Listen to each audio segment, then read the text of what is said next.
And I get paid this week, so I'm twice as excited. Oh, well, that's a good thing. Always a good thing. Absolutely. And I've reached the age in my life where when I get paid, I'm not broke by Monday. So I'm happy. Yeah, that's always a nice spot to be in. Absolutely. So today you're going to talk about a few topics which are new to me. I will admit that, but I'm very, Mhm. very curious to understand it. So please do me a favor, Catherine. Introduce yourself to my audience a little bit about who you are and, of course, where they can find you. So my name's Catherine or Kathy Garrett. I'm a wife, a mom of two little girls. I also have my own podcast called Birth Trauma Stories, and that was birthed, pun intended, that was birthed out of a very rare and scary complication that my family endured during the birth of my second daughter. And you can find me. I am on YouTube, Facebook, and Instagram, Birth Trauma Stories. Or you can check out my website is www.birthtraumastories.com. Thank you. So you shared that you had a situation with your second daughter. Can you Mhm. explain that a little bit for our audience and what exactly took place? Yeah, so I had what's called an amniotic fluid embolism. It's very rare. Occurs in about 1 in 40,000 births. So about 25, give or take 25 in a million. And it's kind of a disease on a spectrum where some AFE survivors have the AFE and then are home within a week or 10 days. Mine was kind of middle ground in terms of severity. I was in the hospital for 31 days. And then there's other women who I know of one, she was in the hospital for 9 months and then had a lot of subsequent complications, but then also the most extreme being death. It has between a 20 and 60% mortality rate for these moms, and I believe it's between 20 and 40% for the baby. So if your AFE occurs when you're still pregnant, like myself, the baby can be impacted as well. I know that sound for me, I shouldn't say I know, for me that sounds very scary because there was a time in our human history where you had like a 50-50 chance of not making it through childbirth. The mother, right? Like the mortality rate was quite high not that Mhm. long ago. Looking back, Catherine, on your experiences, what are some of the emotions that you remember going through, maybe during and after it? So I have retrograde amnesia. So I don't remember about a month. So about 2 to 3 weeks prior to the AFE, and then obviously the 9 days that I was in a coma. And a lot of I mean, probably for about 6 months or a year, my memory was still pretty spotty. And even now, there are times my husband will say to me, "Don't you remember that? We just talked about that such and such day." And it just, I mean, I know memory lapses are normal as you get older, but I'm only 40, so, I'm not that old, so to speak. But so from secondhand accounts, what I know happened is labor started around 2 o'clock in the morning. My husband came home from work around lunch or early afternoon. Around dinner time is when we went to the hospital. And then the next day, I got the epidural maybe at like 10 o'clock in the morning because at this point I'd been in having contractions for over 24 hours. So obviously my body was very tired. And then the AFE occurred about quarter of 5 that evening. And I was taking a nap and sat up very abruptly, pulled the blanket off of myself, and yelled, "My heart is racing." And my husband is an engineer, so he's very familiar with tech, and was like, he looked at the heart monitor and it was reading nothing. It was flatlined. But he being a logical man was like, well, maybe the monitors slip all the time in hospitals. Like it's very common. So he exit the room. my doula is in the room and she's apparently trying to like calm me down and trying to get me to drink some water. But then by the time my husband, or when he was clearing the door frame of the hospital room, he looked at me and my eyes had rolled back in my head. And that's when the seizure happened. And then shortly thereafter, within minutes, is when I went into cardiac arrest and pulmonary arrest as well. So no heartbeat, no breathing effort. And that's when, I mean, that's the moment our life forever changed because obviously CPR was started immediately. They got my daughter out within 6 minutes, which is the standard of care. They try to get those babies out as quickly as possible, obviously to save brain function and save the baby's life. But then, two, it helps the mom with CPR. It helps the circulation of blood because there's not like, a 7, 10 pound baby blocking blood flow and taking up space. So they got her out. She did have to be resuscitated and taken to the NICU, but miraculously within 4 days, she was home and she's perfectly healthy, has no long-term, yeah, praise the Lord, no long-term deficits. She's just an amazing, amazing kid.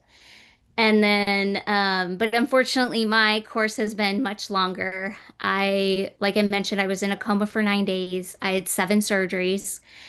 I was placed on a machine called ECMO. So think similar dialysis for kidneys, ECMOs for heart and or lungs.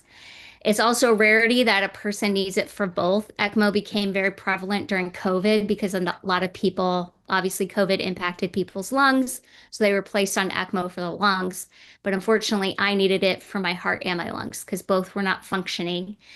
And then, so I was on ECMO for about I believe it was 6 days. And then I also needed a vascular surgery because ECMO had created this massive clot that blocked blood flow to my legs and my kidneys. So I did need dialysis because my kidneys started shutting down. Um, and actually, at some points, they were talking about leg amputations because my legs were not getting blood flow. But praise the Lord, that was not needed. I do still have damage from one of my legs because I also suffered a stroke. So a lot happened in just a week and a just a week and a half. It was kind of like boom, boom, boom, boom, boom. And then I wake up, which was, I mean, I was given a 1% chance of survival. And ECMO is kind of the Hail Mary. I mean, beyond ECMO, there's really not much more, if anything, that hospitals can do for patients. Um, and then, yeah, like I said, I woke up and started my recovery. I'm still in rehab over 6 years later, trying to get as much as my life back as possible and trying to get as strong. Oh, sorry, that was Siri. Um, but just trying to get my old life back and get as strong as I can to take care of my family. Thank you for sharing that. I have a Yeah. friend who her and her husband, they want to have children for many, many years. They married young, I think in their 20s, and they're in their mid to late 40s now. Wow. And they tried so hard to have children. And when they finally had their first one, there were some complications similar to what you described, but a little bit different. And she ended up in a coma. And I believe she flatlined Wow. after childbirth. And they were able to bring her back, but she was comatose. And her and I are really close. Her and myself and her husband, I'm really close with the both of them. I remember both of Hmm. them sharing this, and you can see the pain even to this day when she was sharing it, as well as you can see the pain on in the husband's face and the concern. You mentioned that you're currently married. Do you recall some of the emotions or maybe some of the thoughts that were shared from your spouse during all of this, seeing his wife in this condition in this way? I mean, I think initially he's such a strong, stoic person. He was just making decisions left and right, spending time in the NICU, then the ICU where I was, and then also I mentioned this was our second daughter, and so he had a 2-year-old at home as well. And so he's trying to, at least the 4 days my daughter was in the NICU, he stayed at the hospital. He didn't come home at all. But once she was home, my husband was spending time between the hospital and our house. And so, he was just kind of doing what he needed to do. And he did that for a long time, for years. And then eventually it caught up with him. And, he really, not that he, I don't want to say he was having a hard time, but, it was just a lot to take care of a 2-year-old, a newborn, and a disabled wife, all the while trying to work and provide for his family. Like it was just too much for one person to carry.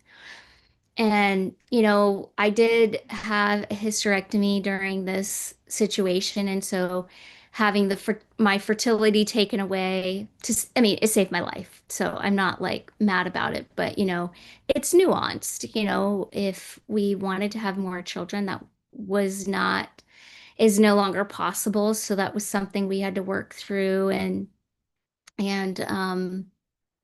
yeah, I mean, I agree. These partners, when they witness this kind of very severe traumatic situation, it does impact them, and I often joke like I'm the lucky one because I remember nothing. He remembers pretty much everything. I mean, down to walking into the hospital to have the baby, down to, I mean, the vision of walking through that hospital door and seeing me have that seizure. And it does. It gravely impacts our partners. And I think, I mean, partly selfishly, but partly being naive, I thought for years he was fine. That I was the one who was impacted. And I mean, at the same time, there's a ripple effect when these situations happen. Like you mentioned, your friend and her husband, and it even impacting you. There is a ripple effect. And I have friends, um, at times, if we talk about this situation, they'll still tear up. Um, so there is that ripple effect. And so I think it's important for the perinatal trauma survivor to hold that space for the people around them to process as well, especially your spouse. Like you don't have to do that for every single person in your circle. Um, I mean, for me personally, it was actually kind of cathartic to hear what what people's lived experience was like when they heard like what happened, when they heard I woke up, obviously when I got home, different things. Um, it's been cathartic for me personally. I'm glad you shared that point because she and her husband, they both showed me the pictures. Mm, And when I saw the pictures of not only her as well as her husband during that state, like she's going through the physical side of it for the most part. hmm. And then he's going through the emotional and the mental, right? Exactly. Seeing the pictures, I was speechless for a moment because here I am seeing Mm, someone that I look at them as my brother and my sister, like my chosen brother and sister. hmm. And seeing them go through that pain was shocking because I knew how badly they wanted children.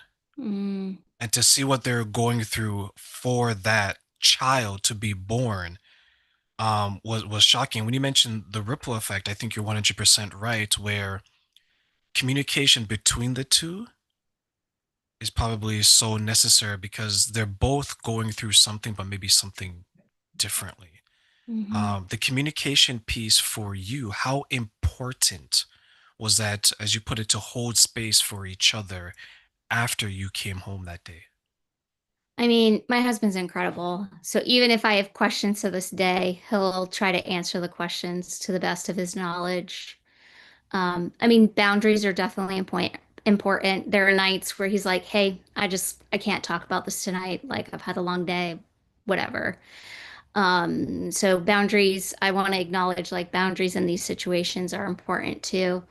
Um, and like I mentioned, I think I naively thought, or it's kind of hard to describe because I remember it was around Father's Day and I made a comment to him and he was like, "Well, honey, you have to remember the dads go through trauma too." And I was like, "Oh my goodness, you're absolutely right. Like, why didn't I like even approach you in that way?" Now, granted, this was it within the first year. Like I'm still doing intensive. I mean, at that point I was doing 9 rehab appointments a week. Still dealing a lot with post-stroke symptoms. I had multiple rehospitalizations within that first year, so it was kind of like putting out a lot of fires. We had a lot going on, put it that way. But I wish I would have, I wish actually my counselor would have asked, like, how's Eli doing? You know what I mean?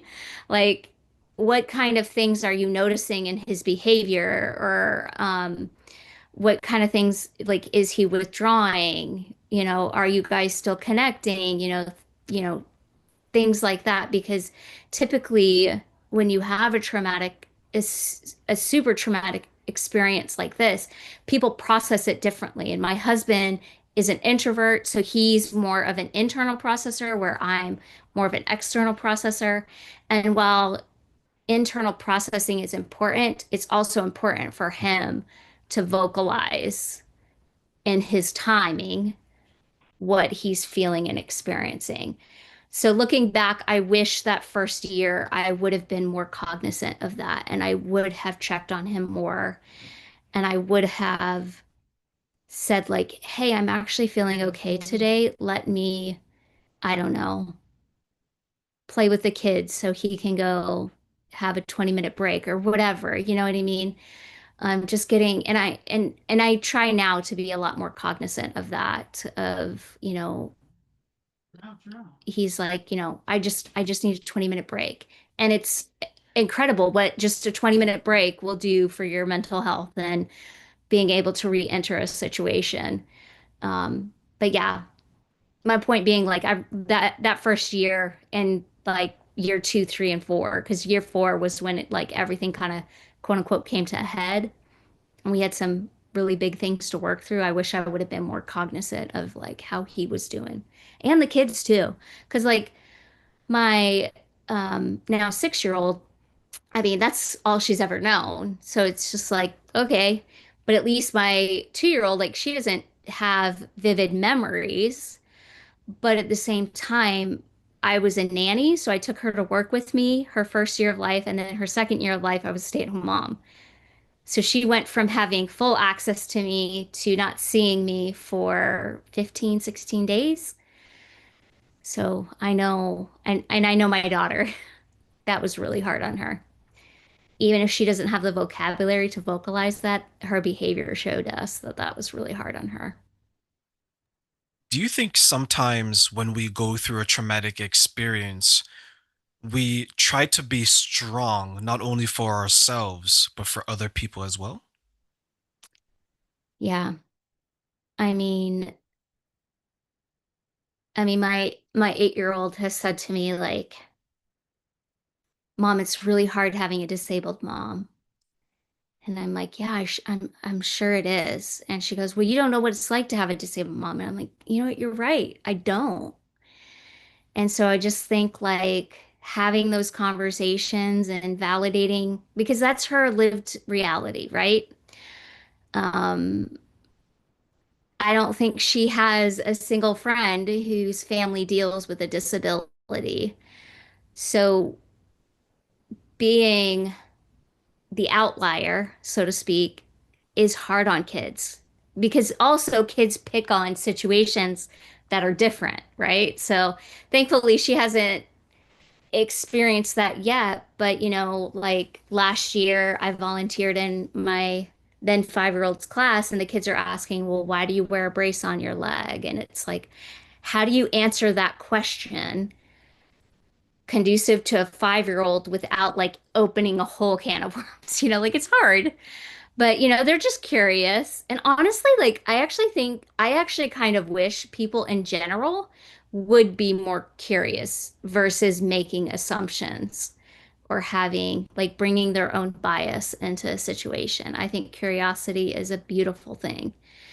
Um, but yeah, like I said, having those conversations and trying to be as open as possible because I have AFE sisters who their kids do remember what happened and years down the line, like even dealt with um, suicidal ideation and very severe mental health challenges, or the spouse deals with alcoholism or drug addiction, like there's all sorts of things that these traumatic experience, which you when you walk in to have a baby, you don't expect to walk out traumatized. And sometimes, like in my case, there's no way they could have predicted this. There's no test. They don't know why it happens. The AFE Foundation's doing a lot of research trying to figure it out, but it takes time. And they're trying to develop a test as well to see if maybe one day we can test pregnant ladies and kind of be prepared for what happens. Because I'm pretty sure my team didn't know this would happen. Um, Something else I wanted to know with the ripple effect is I still keep in communication with several members of my team, and they voiced to me how the AFE impacted them. I mean, obviously, 6 years out, they're not thinking about it like every single day, but like the L&D nurse who was the first to do CPR, she in particular, if I message her around, um, unfortunately, my daughter's birthday is also my trauma anniversary, but when I text her, she'll say like when she thinks about us, she still gets weepy just because of the way it's impacted our family. And then, the beautiful side of that is the fact that I merely survived. So yes, praise the Lord. And it does, it impacts these medical professionals. And I am so in awe and have so much respect, especially for my nurse when this super traumatic experience happened. And then the next day, she insisted on going back to work. That was helpful for her to process the trauma because her team said, "Hey, why don't you take a day off?" And she's like, "Nope, I want to be here. I want to do my job." And that's very admirable. I'll always say that when someone's going through a traumatic experience, one of the best things that someone can do is not only help them to create a space where they can work through or maybe self-soothe the trauma, but be there to support, Mm, right? Like sometimes we need that person saying, Catherine, you got this. Turin, you can do this, right? I love you. I want to be there. I want to support you, right? Some people do it through their words. Some people do it through their actions. Some people just stand there and say, do you need a hug I love right that so now? much. Yeah. Right? And I'm glad that you had that support because when you mentioned what your daughter shared about having a mom with a disability, sometimes you can, not sometimes, but you can feel that person's pain because it seems Oh, like you absolutely. didn't have a mother with a disability. My mother and my father, they don't have parents with disabilities, but both my parents got sick in the same year. So Mm, I had to go through that. So when you shared what your daughter said, I can see her perspective. Granted, I'm able to take care of myself, so it's a little bit different. yeah. But you're right, because a child goes out in the world and because of just life events, they're automatically different. Yep. Whether that's good, whether that's bad, or that's something in the middle. Um, when you heard that, just to go back to it a little bit, did you think that your traumatic experience would have that type of effect on your child, on your first child? Definitely not.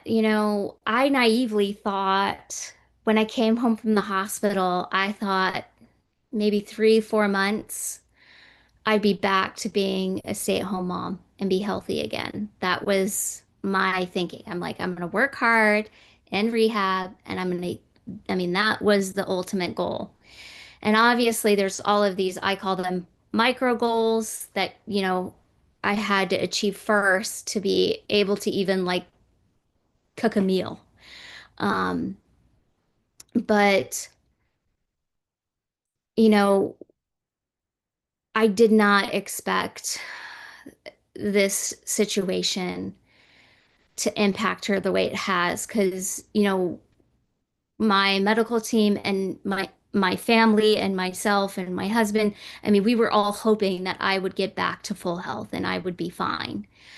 Um, at the same time, that's not happened. Unfortunately, that's not been God's plan thus far.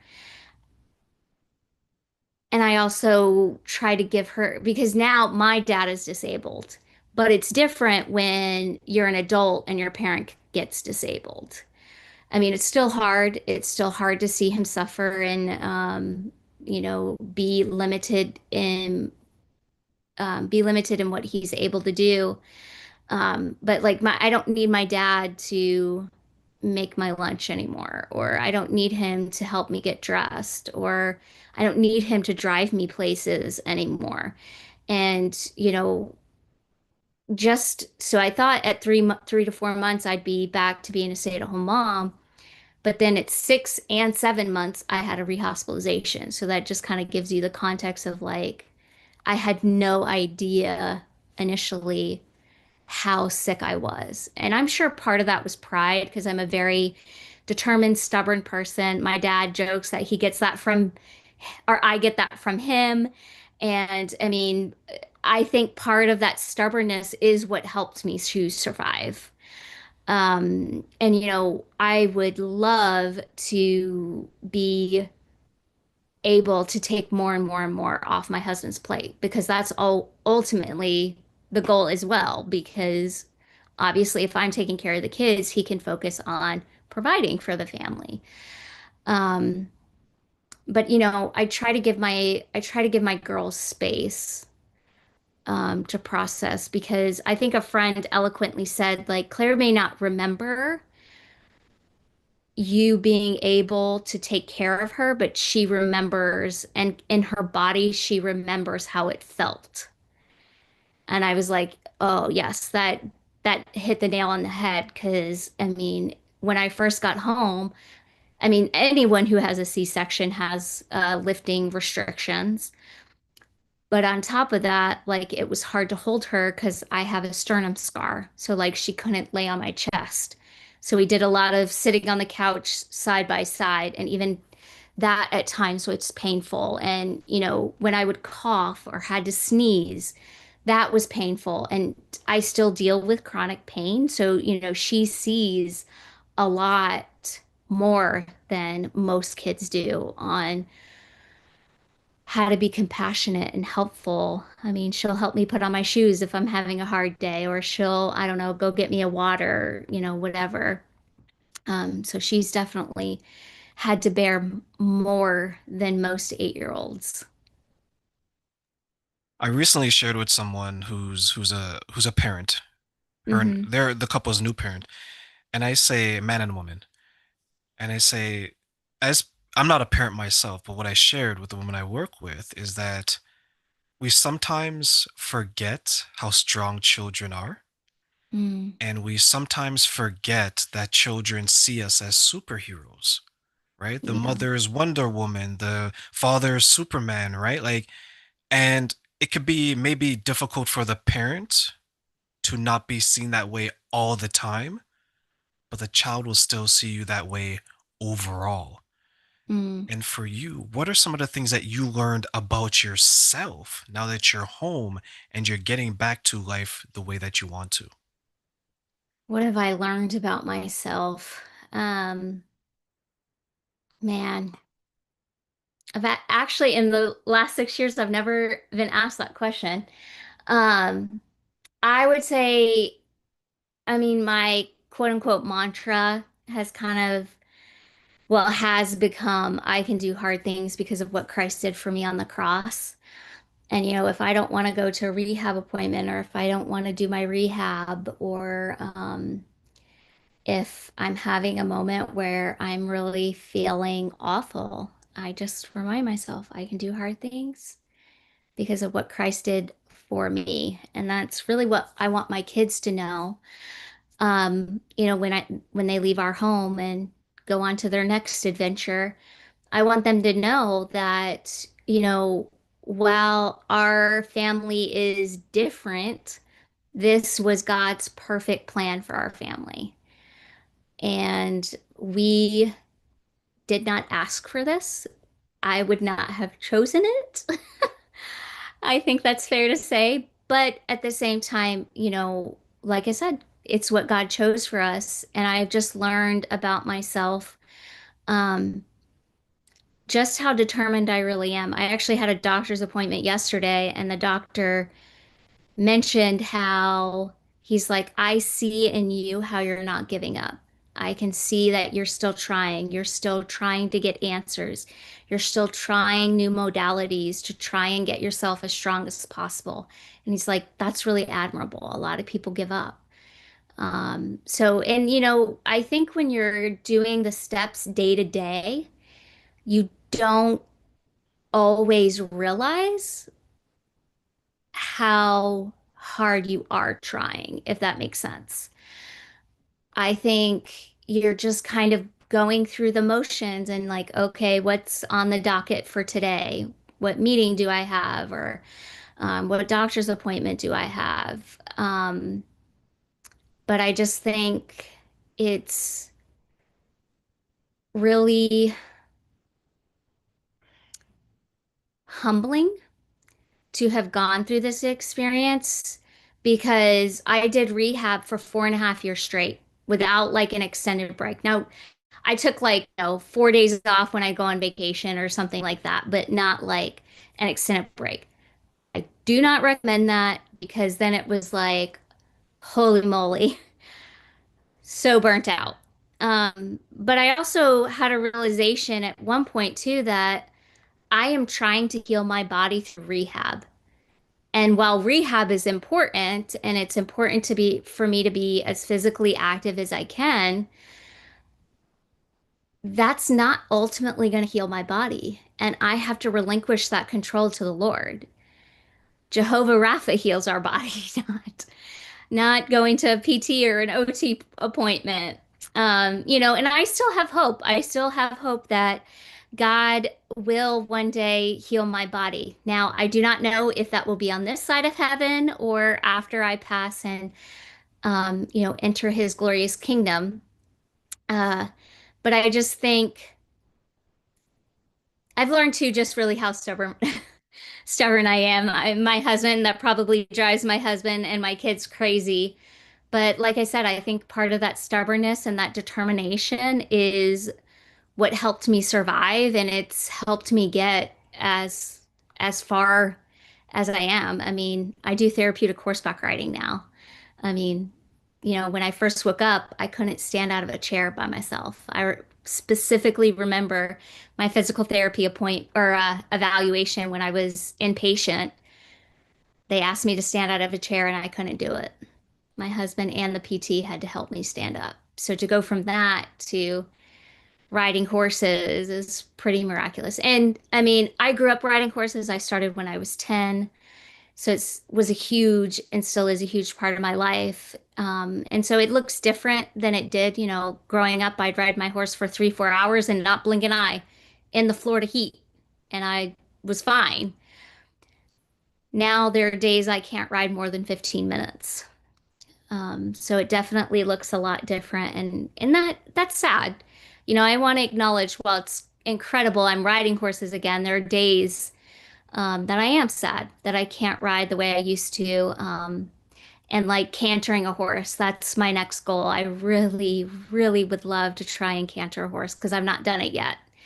Um, and if that's not possible, it's still miraculous that I'm walking and trotting on a horse and learning new things about myself and about the family too. Because, obviously this experience has brought my husband It was funny once we were having dinner and I don't remember how old she was, but my 8-year-old, this was a couple of years ago, she goes, my friend has a step parent.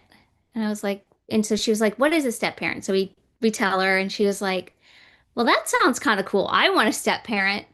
Can you guys get divorced so I can have a step parent? Or she said something like that. And both my husband looked at each other and I was like, well, we survived a near death experience. I think we're okay. I think there's pretty much anything we can survive.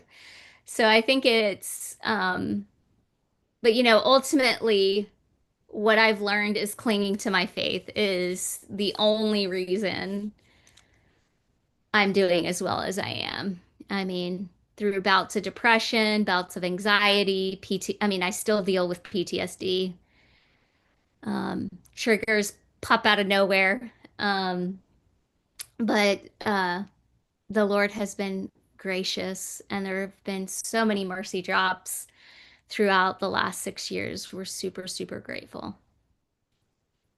You mentioned so many different emotions, right? You mentioned determined, you mentioned focused, you mentioned sad, you mentioned that you're depressed at one point. Where do you find your drive or your inspiration to continue forward? That's through my faith, 100% through my faith. Um, and obviously, I want my kids because I'm pretty open with them about what happened. Obviously, communicating in age appropriate language. I mean, they don't know the full story yet, but there will come a day that I've decided there will come a day that we tell them the whole story. Because ultimately, it's not about what happened to me, it's about what God did in our story. It's just like the doctor said I had a 1% chance of survival. And then I mentioned how ECMO is kind of the Hail Mary. It's really a last ditch effort. And so there was a very, very real chance that I was not going to survive. And it was through a lot of hard work. And my husband knows I like babies, obviously, being a nanny and a mom. I love babies. And so I think it was day 3, he brought my daughter in to meet me. And that was the day that things kind of started trending in the right direction. I did have another setback, but at least like there were small gains, is what we'll say. And so I often say, she helped save my life too. And that, I mean, the love between a mother and a daughter can really, or any parent and a child can really move mountains. And it's a love like no other. But I mean, just clinging to my faith, the first 6-ish months, I read a psalm every day and just hearing the way, I believe it was King David, hearing the way that, like, just um, the way the psalmist cried out to the Lord. In particular, my life verse is Psalm 94:1. He will cover you with his pinions, and under his wings you will find refuge. And my favorite translation is his truth is your shield and buckler, which shield and buckler is like a battle, um, like artillery. Um, but I just think it's incredible how God can write these stories. And it's incredible how through modern medicine, because ECMO for adults has not been around really that long. It's been around for babies in the pediatric world, I believe, since the late 80s. But for adults, I think it's only been around 20, 15, maybe 20 years. And so, I have AFE sisters that their kids are in their 20s. So if my AFE happened when their kids were born, I probably would not have survived. So, it's miraculous that, the Lord sought such a day as this to save my life and even getting me to the correct hospital because there's only 2 hospitals where I live that have ECMO, and one of them only does it for pediatrics. And I was at the hospital that did it for adults. And like my team was saying, I may not have even survived a life flight across town. And we're talking these hospitals are within 15 minutes of each other. Like they're not very far away, but you know, life flights can be very complicated and transporting patients, especially when they're that sick, is very dangerous. So it's just miraculous, all of the things that the Lord did um, and continues to do in our family because I want my kids to know that while this really, really hard situation happened, there's only one person still on the throne, and he is good, and he saved your mom's life. And while our situation doesn't look like what we would have chosen, um, God is still helping us, and he's still there. That story reminds me of the unity of the family, right? You can have a traumatic experience like what you went through when you gave birth to when you're giving birth to your second daughter. And as you mentioned, this may not be the life that we wanted, right? Or Mhm. that we thought was going to be, but you made it to be a successful one, a happy one, a blessed Mhm. one. And when I hear situations like this, as a man who can't have children, right? Because I can't get pregnant, sorry.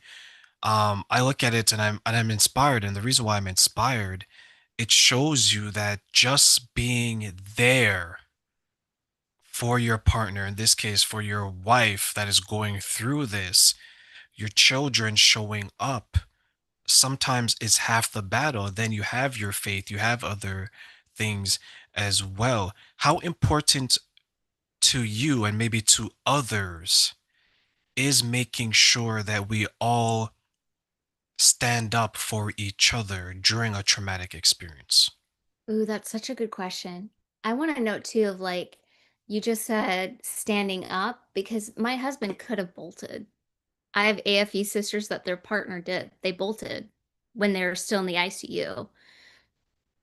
So there are partners who are like, this is too much. I can't handle this. I'm gone.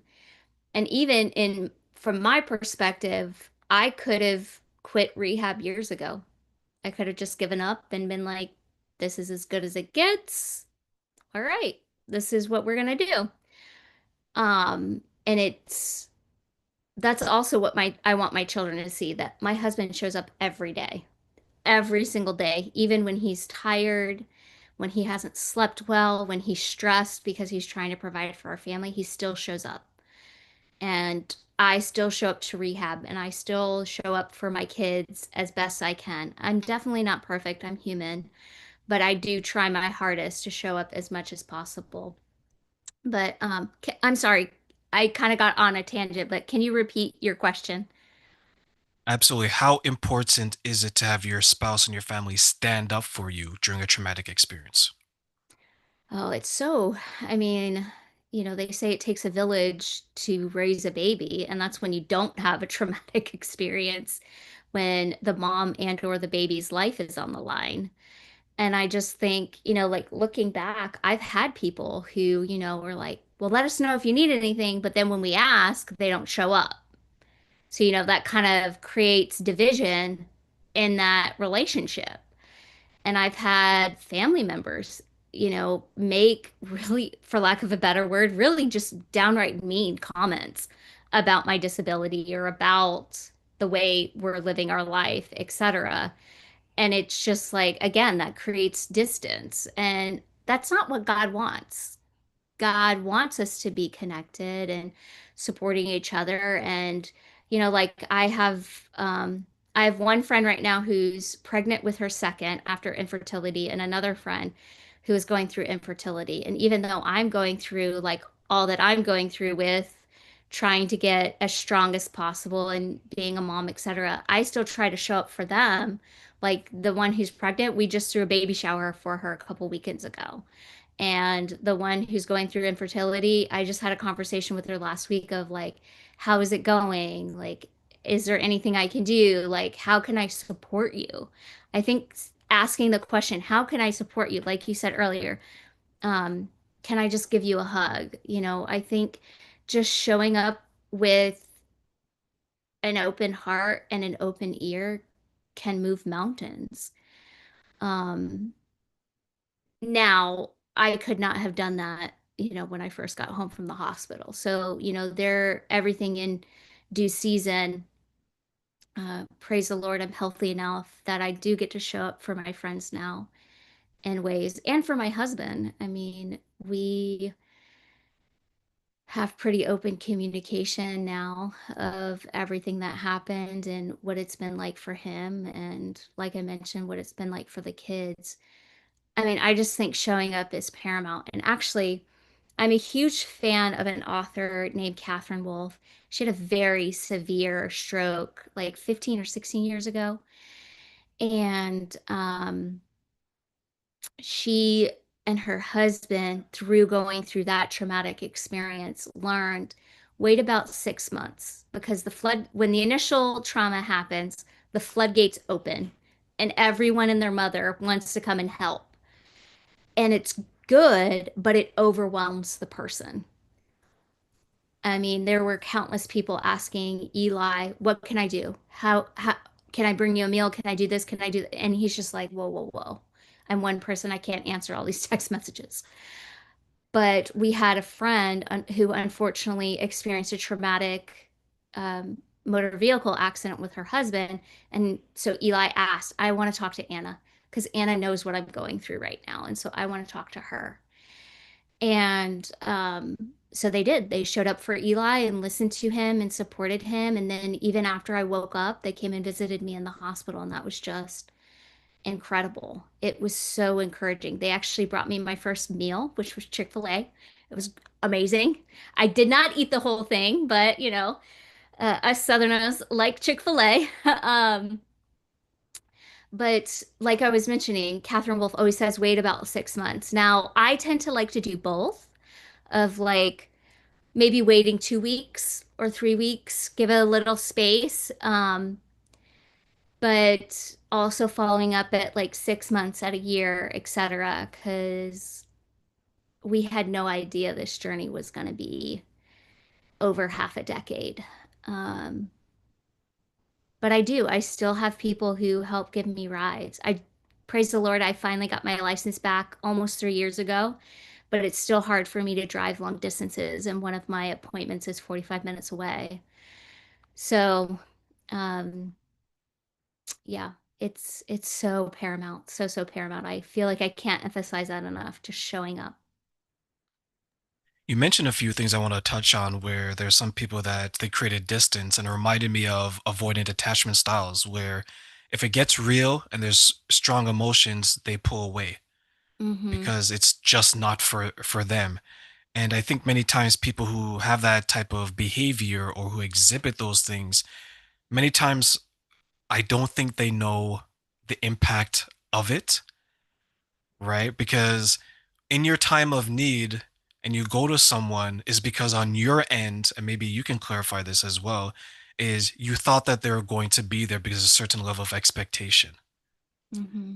And now they're not there. So one, you're like, oh, I was wrong. Right. Yeah. And two, this other person is gone. And then another one, when you mention the importance of standing up, I found in my experiences that sometimes the people that stand up for you, you're like, oh, that kind of surprises me. But Yeah. I'm glad that they did it. Were there any surprises in the people who stood up for you during your time in need? Absolutely. One in particular, her husband used to be a chaplain at the hospital where I delivered. And so he knew the layout of the land. And the Sunday after this happened, my husband was walking between the NICU and the ICU, and he found them on a bench. And he was like, "What are you guys doing here?" And they're like, "Oh, we're just out for a Sunday stroll." And, prior to this incident, I mean, we were definitely acquaintances. We went to church together. I was in Bible study with the wife. So we definitely knew each other, and I would have considered them a friend, but we're so much closer now because of that. And like, she drove me to appointments for, I think it was over 6 months. It was a while, until they moved away. And then I've continued to keep in contact with them and even have gone to their house multiple times to get a break and just rest, have a week, an extended weekend of rest. So that's definitely one person who comes to mind that it was like, I I mean, I've always known she was a good person, but just the way that they showed up was just really admirable. And um, I agree with that avoidant attachment style, that anxious avoidant. And I could see that for me entering, even though I have that attachment style, um, entering, especially this situation, has made me want to enter in. Obviously, having I have a podcast, so it's made me want to enter into those harder stories because I have a number of guests who have said this is the first time I've ever actually vocalized my full story. Maybe they've said snippets or had short conversations with their partner, but to vocalize the story in its entirety, and to me, that feels really, I feel like I'm struggling to find the right word. It's humbling, but it's also, I feel incredibly honored that these people trust me with such a vulnerable space and such a vulnerable story. Um, and it's beautiful to see how God has created this very good thing out of such a hard situation. What do you think would prevent some people from expressing their traumatic experience, or more importantly, the emotions that are associated with it, as you described? I mean, there's definitely people who just shut down. I know someone who had a very traumatic birth, was on a ventilator in a coma in the ICU, had to have a hysterectomy, and like that person has never really talked about how it's impacted them in the entirety of the story, if that makes sense. You know, when I have asked questions, they'll answer the questions, but it's very brief. And personally, I don't think the stuffing um, coping mechanism is a healthy one because trauma is going to come out, um, whether you like it or not. It may come out in anger. It may come out in an autoimmune disease. It may come out in stomach ulcers. But I fully believe you have that trauma in your body. It's going to come out. Do you think there is some shame and guilt with some people when it comes to expressing how they feel? Ooh, that's such a good question. Um, I'm sure some do, especially with decisions that they made or didn't make. Um, I, at times, I have felt guilt towards, you know, praise the Lord, the AFE didn't impact my daughter in massive ways, but she still has that trauma in her body. Being on the ventilator. When they did the C-section, they accidentally cut her shoulder, so she has a scar on her shoulder. And so, just of like, it makes me sad that my child had to go through that. So maybe guilt isn't the right word, but just sadness and mourning. But then also, one of the hardest aspects of this journey has been the way that it's impacted my husband and my kids. Because, again, when it first happened, you have all of this help. And our daughter was born about 6 months before COVID. So COVID like halted that help to screeching halt. Um, but then we did have some families who were willing to still help once the lockdown was lifted. Um, but the help was nowhere near what it was. And so even like, normal. household functions like cleaning the toilets, lawn care can are still really really challenging to get done.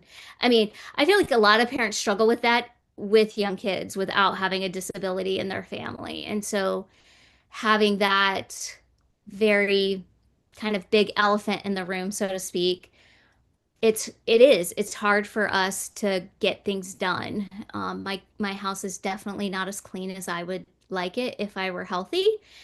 But at the same time, I think the Lord is teaching me to like try to be calm in the chaos as well. So they're again good out of a harder situation. I did laundry yesterday. I'm looking at my bed and it's still there. It bothers me, but not as much as it used to. So I think maybe as we get older, we accept more things Yes, versus yeah, when for we're sure. younger. What are some things that, since we're on that note, what are some things that you still find difficult to accept, knowing that your life is different now than maybe what it was a number of years ago? Definitely the hardest is taking care of the kids full time and running the house and taking that big chunk of the pie, so to speak, off of my husband. That's 100% the hardest. I would also add being able to do things. I struggle with chronic fatigue still, and like I mentioned, pain as well. And so it's hard to keep up with my friends and, like go to a concert Saturday night and then wake up and go to church Sunday morning. Like I can't do that. And even last weekend, my younger sister just had a baby, and so we went to see the baby and help her and just have some family time. And so it's about a 2.5 hour drive, and we drove there and back in the same day. And then that next day, I slept like I think it was almost 11 hours that night. So, it just still really impacts the physicality of my body and what I'm able to do and not do. And then also like I mentioned, being able to ride horses like I want to and canter and just do the things that I want to do in a sport that I love so much. And so there's a lot of different things. Even just attending church, there were seasons that I would attend like maybe once every 3 to 4 weeks or once every 6 weeks. It was pretty sporadic. So, it it's just yeah, it's just hard. I want to ask you one final question, Catherine, before we close, and I want to give you three wishes. Oh, So okay. Aladdin's genie lamp. Okay, you can wish for three anything you want except for more money and more wishes, as they say, right? So what are three things you wish people knew about the importance of having a supportive spouse during your traumatic experience, and why?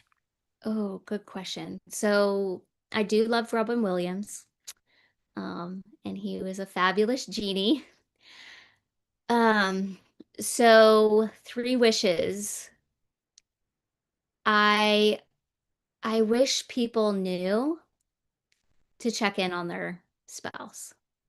If their spouse has stayed, and maybe if they haven't, still try to check in on your partner. Still try to check in on your children if you have children, especially older children who may remember the experience. Um, Another wish,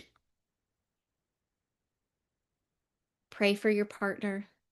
Pray every day. Something that's helped me remember to pray for my partner is I pray for our marriage when I'm making our bed. And that's just kind of been a tangible reminder of like, okay, I'm going to make the bed right now. I'm going to pray for Eli and pray for our marriage and that it's stays strong and continues to be a biblical marriage. And then lastly, oh, this is a big one because we definitely didn't do this enough in the early days. Date nights. Date nights on top of date nights on top of date nights. Even if you're a drinker, opening a bottle of wine, and watching a movie together. Um, Actually, one way I've chosen to remember to do date nights is I bought my husband, um, this probably sounds bad, but the intention behind it, I promise you, was good. So I bought him a tent for his birthday for a back patio, and I put like, those patio lights um up so, we can have a little romance and just sit by the fire and have a conversation uninterrupted and just reconnect as partner and as friends. Because I think when you lose that friendship in marriage, that's when things start to go downhill. And remembering you guys are on the same team, you're not fighting each other, you're fighting the circumstances that are in your life, you're not fighting each other. So, yeah, date nights, so important. Try and get a babysitter if you can. If you can't, just